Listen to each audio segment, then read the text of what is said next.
মোহাম্মদপুরে মামুনুল হক ভাড়াটিয়া থাকে না।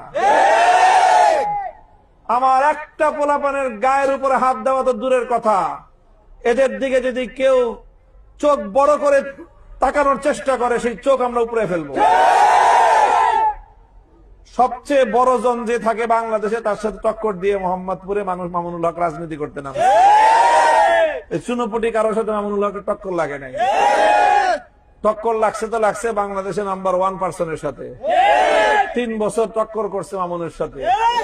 মামুনুল হকের সাথে টক্কর লাগার পরে এখন মামুনুল হক মোহাম্মদপুরে আছে, বাংলাদেশে আছে, যে টক্কর দিয়েছিল সে নাই। কাজেই মনে রাখো, অন্য কেউ যদি টক্কর দেওয়ার চিন্তা করো আগে 10 বার ভাববা। খবরদার, হুঁশিয়ার করে দেই প্রত্যেককে, শান্তির সাথে, নিরাপত্তার সাথে, সৌহার্দ্যপূর্ণ পরিবেশে কাজ করবে, প্রতিযোগিতামূলক ভাবে কাজ হবে, উৎসব মুখর পরিবেশে নির্বাচন হবে।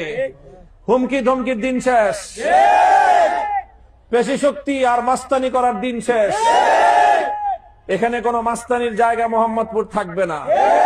কারো যদি মাস্তানি করতে মনে চায় অন্য কোনো নিরাপদ এলাকা পয়সা নিতে পারবে। মোহাম্মদপুর মাস্তানি শূন্য, চাঁদাবাজি শূন্য এবং মাদক শূন্য মোহাম্মদপুর হবে।